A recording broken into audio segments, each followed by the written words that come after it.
Hey traders, Akil Stokes here. Welcome back to another episode of the Trading Coach Podcast. Thank you as always for joining me. Today we're going to talk a little bit about living your perfect life and really what it takes and the balance in which you should look for if you want to live that perfect life. But first, I have an announcement for you guys. I started something brand new for the Trading Coach Podcast, and I was a little bit uneasy about doing this, and then I kind of think about what I preach. You should probably do the things that feel uneasy because they are typically worth the risk. But I just started a Facebook group page for the Trading Coach Podcast. And typically I'm not a big fan of groups on social media because in my experience, they usually turn out toxic. But we have a great community here at the Trading Coach Podcast. You guys give a lot of good feedback, whether it's on social media or on the YouTube channel. And I think it would be beneficial to have a place where we can discuss it and not only discuss the ideas that we're talking about here in the podcast, but also really spark some brand new ideas as well.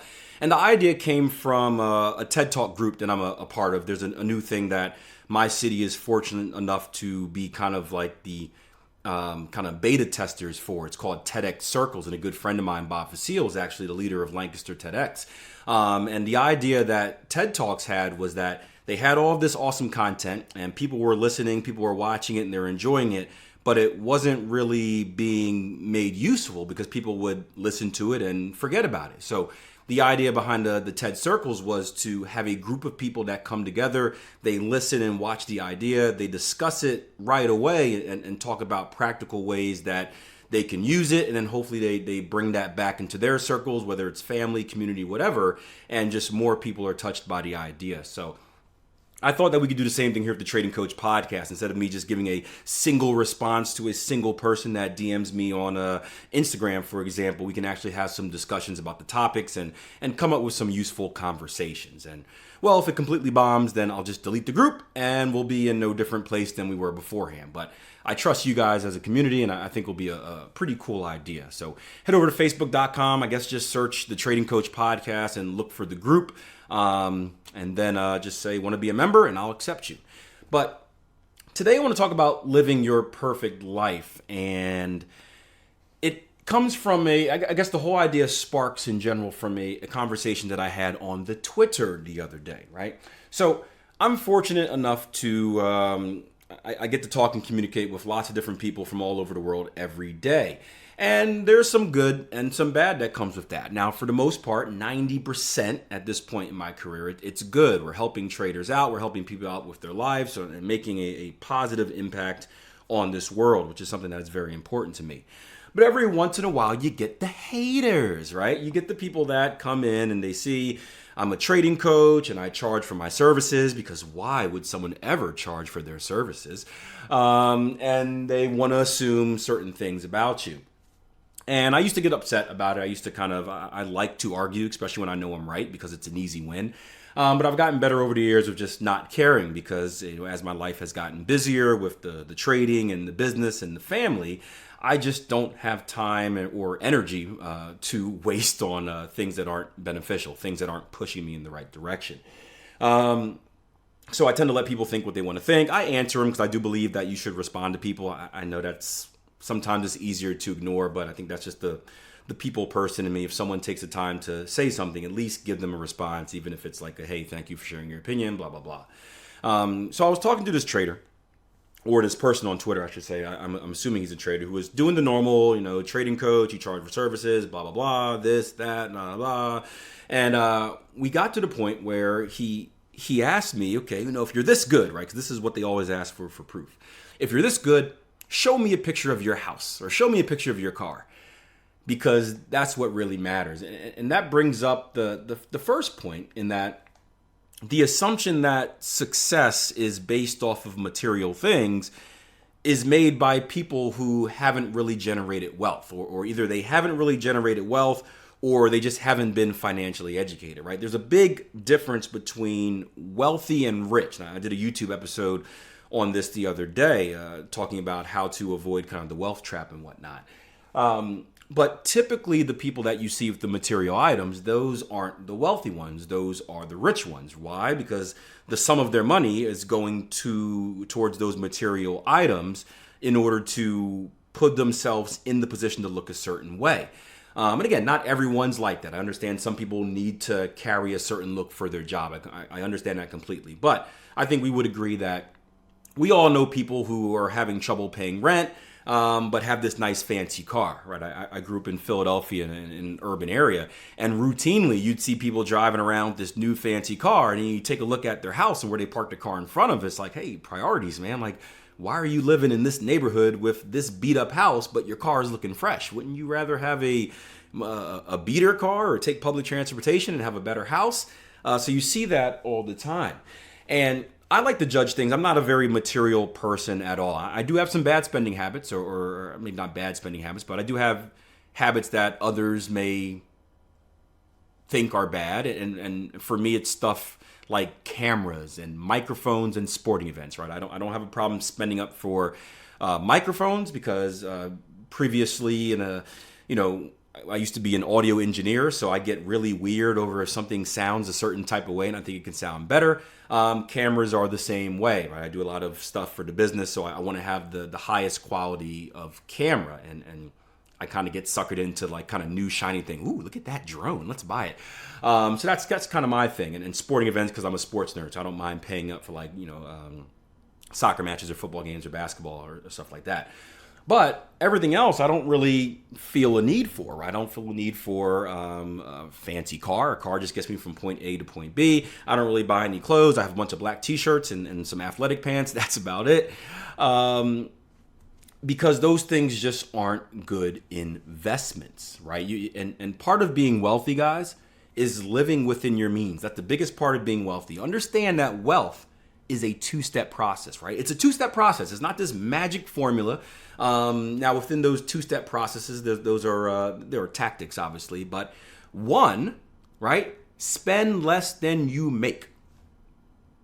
Write it down, right? Number one, the number one step of being wealthy. Spend less than you make, right? If you spend more than what you bring in, right? If you put out more than you bring in, you are going to be in debt. And that's going to keep snowballing and snowballing and snowballing and snowballing, right? So spend less than what you make. When you spend less than what you make, right, you have a surplus, right? You have extra, right? What do you do with that extra? Well, you can pay off debt. That's one thing if you want to get yourself out of a hole. But the second step of wealth creation is invest it. Have that money start working for you, right? It's a simple process, right? Make some extra money by spending less. Put that money in a position where it can make money without you necessarily doing anything. Now it's like you've added a second job. You have your main job where you're getting your paycheck. You have your second job where your money is working all the other hours in which you're sleeping, making money for itself. And you start to accumulate wealth that way, right? You start putting yourself in the position where your income is no longer based on your time, right? The time taken to make that income. And that's what wealth is. Wealth is measured by time. And what I mean by that is if you were to quit your job right now, right? And ask yourself this question. This is how you can determine how wealthy you are. If you were to quit your job right now, how long can you survive?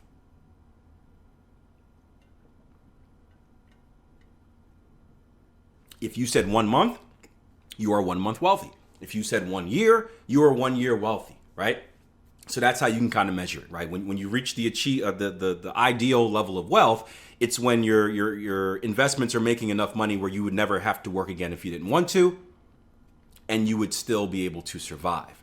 Now, the key point of that, I just said, right? Never work again if you didn't want to. And this is where it comes, the topic comes into of living your perfect life, because you should want to work.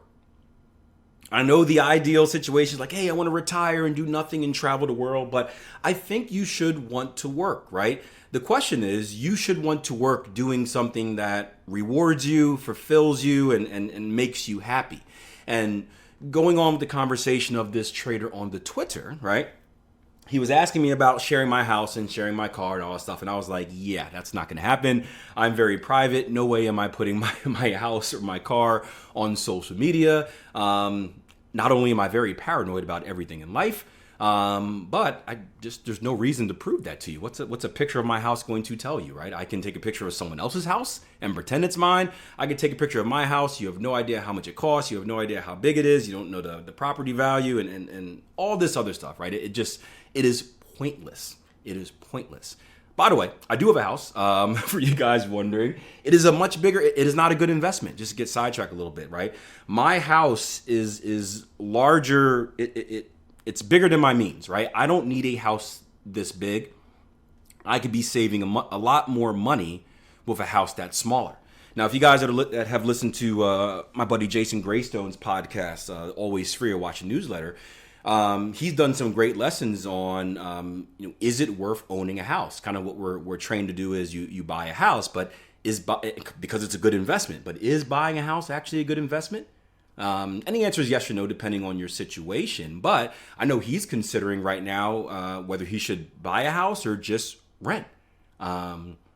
Because when you rent, right, it's going to be cheaper than buying, right? Not only the rent versus the mortgage in most cases, but the other stuff that comes with home ownership. And you homeowners know exactly what I'm talking about. And although you don't get the equity in the house, which most people waste because most people never live in the house long enough to really accumulate equity and use it. While you don't get that, what you do is you free up short-term money. So if I'm saving, right, let's say I told you my house is bigger than I need, right? I can probably be in a house that's $100,000 less and be just as happy. Now, my wife likes the house. She's the one that picked it out. And fellas out there, right, for you guys that read the Man Book, what is the number one rule in the Man Book? What is on page 1, section 1, big and bold, and repeat it on almost every single page after that? Say it with me.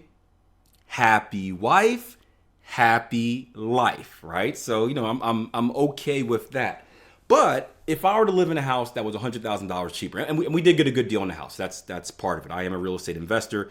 I plan on going nowhere, so I am in this for an equity deal. And it was a very good investment because we got it about $50,000 cheaper than what it was valued at the time, at a time where property values were going for cheap, at least in what I considered the estimate of the house should be worth. And there's other things. I like it because we can, when my kids get older, I'm a sports dude. Hopefully my kids are sports guys. We're in a private area, which is pretty cool. And we also have a lot of space, so we can make a half a football field or half a soccer field out back or a baseball diamond if we want it, and get some good training in. So I do enjoy it. Don't get me wrong. But from strictly a financial standpoint, we could be living in a house probably $100,000 cheaper and have all of the room that we need. And what that does is it shores up short-term income, right? Meaning this, right? If my mortgage, and I should do the calculations on this. Let me just do one real quick. Pardon me, guys. I'm going to try and estimate what a mortgage would be on a house $100,000 cheaper than what I have. Mortgage calculators, do a real quick one. Let's make that 150. Boom. Obviously, interest rates are a little bit lower. Okay, so essentially, I would be saving probably about, and again, interest rates are a little bit different than when I bought my house. Yeah, 7, 8, 9, 10, 11. Okay, I could be saving, let's say, roughly like $500 a month on a lower mortgage. $500, $600 a month lower mortgage. Now, doesn't seem like a lot, but going back to the original conversation we had about one, spending less than you earn.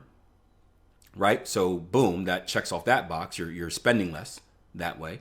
And then 2, making your money work for you, right? Now it's an extra $600 that could be put into a different investment. And what will that $600 a month, right, consistently add it to your investment? What will that create over the same 30-year period in which you were paying the mortgage, right? So stuff like that makes a difference.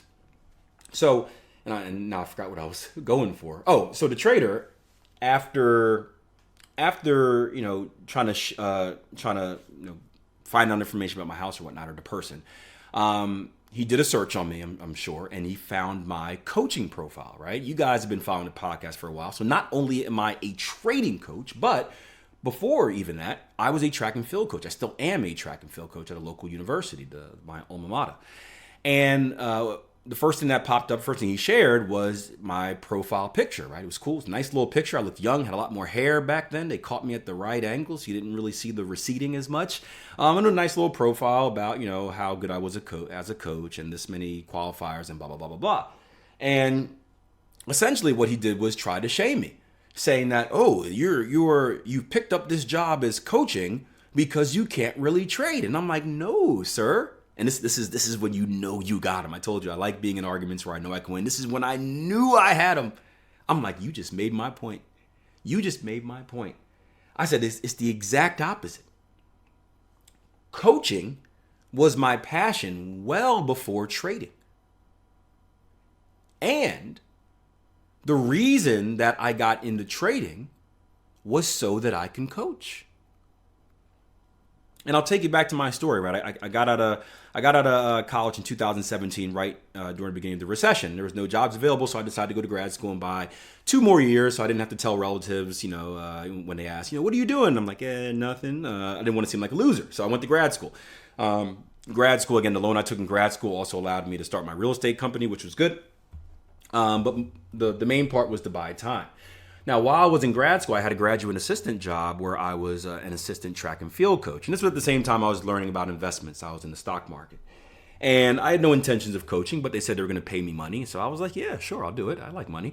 I like money. I like track. Works for me. And eventually, just like investments, I fell in love with coaching track.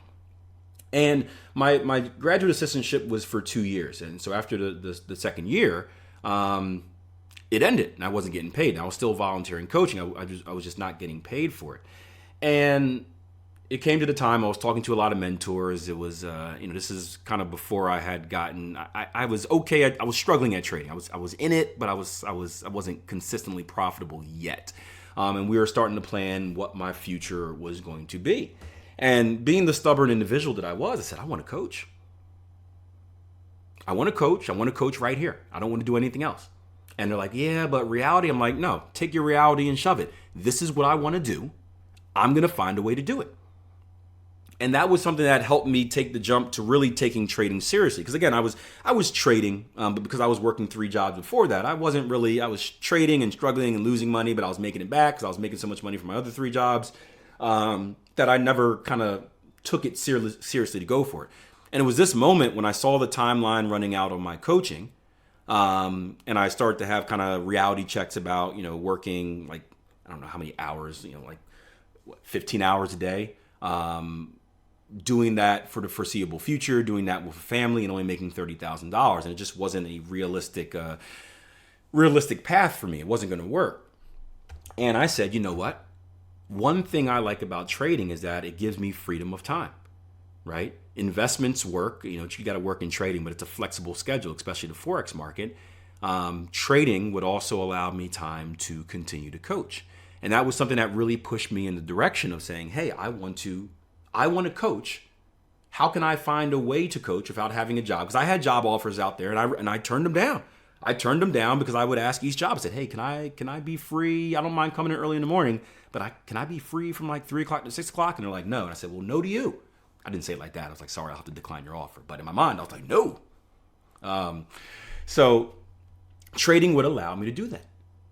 So if you can imagine this, I want you to kind of close your eyes and what I'll do is I just talked about that Facebook group. I'll put this infographic into the group so you guys can check it out. But this is something my buddy Jason Greystone shared where imagine this Venn diagram, and I'm going to explain it to you, where on the outside area, before we get to like the overlapping circles, on the outside area in your upper left-hand corner, it says the word unrewarded. In the upper right-hand corner, it says the word unfulfilled. And in the bottom, right in the middle says unethical, right? These are kind of all the outside bad areas, right? You don't want an unrewarding life. You don't want an unfulfilled life.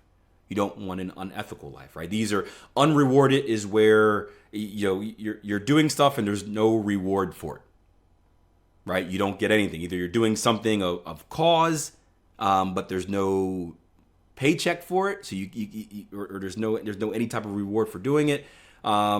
So it's kind of like you're filling one area, right? you're providing value, but you're struggling in your own life. You're sacrificing your own life for that. Unfulfilled is you're doing something, maybe you're good at it, you're making money, but there's no fulfillment. You don't really like what you do. You don't really see a purpose. I think that's probably the section that most of us are in, where you're going to this 9-to-5 job and you come home and you're like, well, did I really make a difference today? Like, I don't really feel happy about what I'm doing. I'm just chasing the check, right? It's an unfulfilled life. And maybe the paycheck is really, really good, but you're not happy with life. And that's the point of being happy. At the very bottom, unethical that I mentioned, well, that's unethical, right? Maybe you're getting a massive reward, but you're doing something that you probably shouldn't be doing, right? I always use an example. I think I've done a lot of I've watched a lot of movies and stuff and documentaries on like the mafia. And I applaud them. The mafia and kind of your biggest drug dealers, right? They run their businesses like Fortune 500 businesses, right? Great business people. However, and everyone's like, well, Akil, wouldn't you want to do that? I'm like, well, no, because it's unethical. I don't want to be in that business where you poison people and potentially kill people who are involved in it. And, it's just unethical, but they're so good businessmen. So you want to avoid those outside areas. Now, if you can imagine the 3 overlapping circles, kind of like a Venn diagram, the circle in the top middle, it says passion, something that you're good at. So that will be a job that you're passionate about, you love it, and you're good at it, right? Something you're skilled in, and typically you love what you're good at. In the bottom left is going to say fulfillment, right? Something that fulfills you. And then on the bottom right is your reward. I always think of that as like a monetary. You're getting something from it. And the ideal place for your perfect life, in my opinion, and my dad told me this when I was considering going into trading, right? He was kind of one that gave me the final push. I was like, man, I want to do this, but I don't know if I should. He's like, look, man, you're young. The worst thing you can do is get a job right now that you hate and be stuck in it for the rest of your life. You're just going to be counting down the days to retire. That's what my dad is. He just hit the retirement age this year. But before that, every time I talked to him, he's like, yeah, I just got 5 years left, man. And I'm like, man, I don't want to be in a job where I'm counting down like school. I have 5 years left till I graduate. I want to do what I'm happy. I want to do something that makes me happy every single day. So he said, you got to do something you love. And while you're young, you can take the risk. So the ideal situation for your perfect life is to find something right in the middle. Find something that you're good at, a skill, something that you're passionate about, a cause, something that fulfills you, something that makes you feel happy at the end of the day, and of course, something that rewards you. It allows you to actually, make it through life, because life costs money. And this is where track was for me originally. The reward wasn't necessarily there. The monetary award wasn't necessarily there because you don't really make anything from being a track coach. But I was passionate, I was good at it, and I was touching lives at a very crucial time, right? I'm dealing with kids coming out of high school into college. It's that area where they're going from boys and girls to adults. It's the perfect time to mold someone to be successful. And that's bigger than track and field, because I don't coach people that go pro, but I coach people that go pro in life. The problem was I was missing that circle in the bottom right. I had the top one, passionate. I was good at it. It fulfilled me, but I was missing that reward. So it wasn't something that I can do on its own because life costs money and I didn't have any money from it.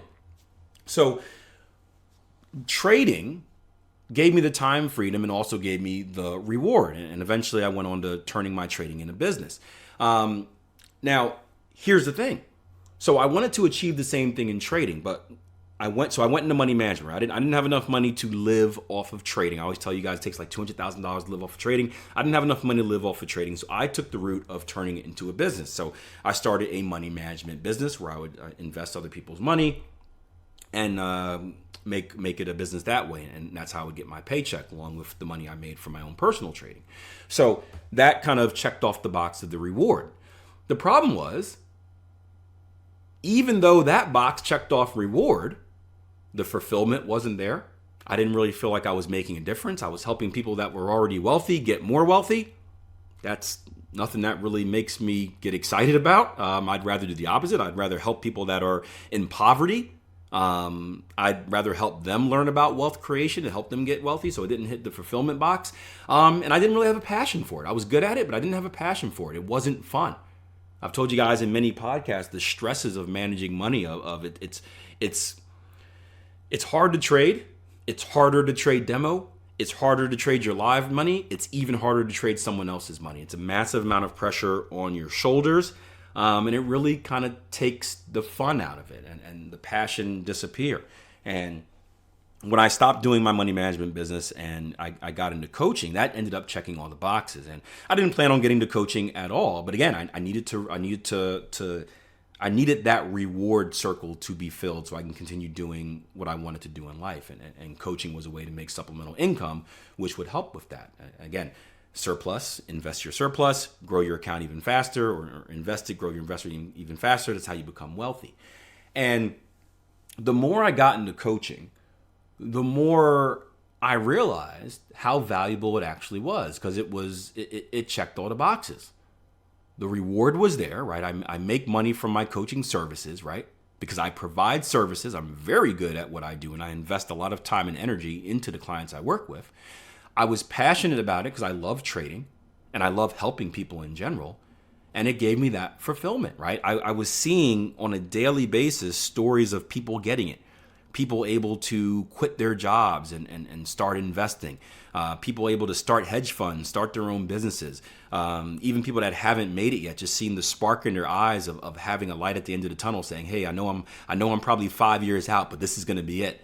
And teaching it to their kids, to their girlfriends, their wives, their husbands, and just seeing the trickle down effect of financial education, and it makes me feel good. It makes me feel like I'm actually making a difference in this world that will last, like well before I'm gone. I'm driven by two things, right? Value and legacy, right? I want to provide value, meaning I want to play my part as a human being in helping making the world a better place.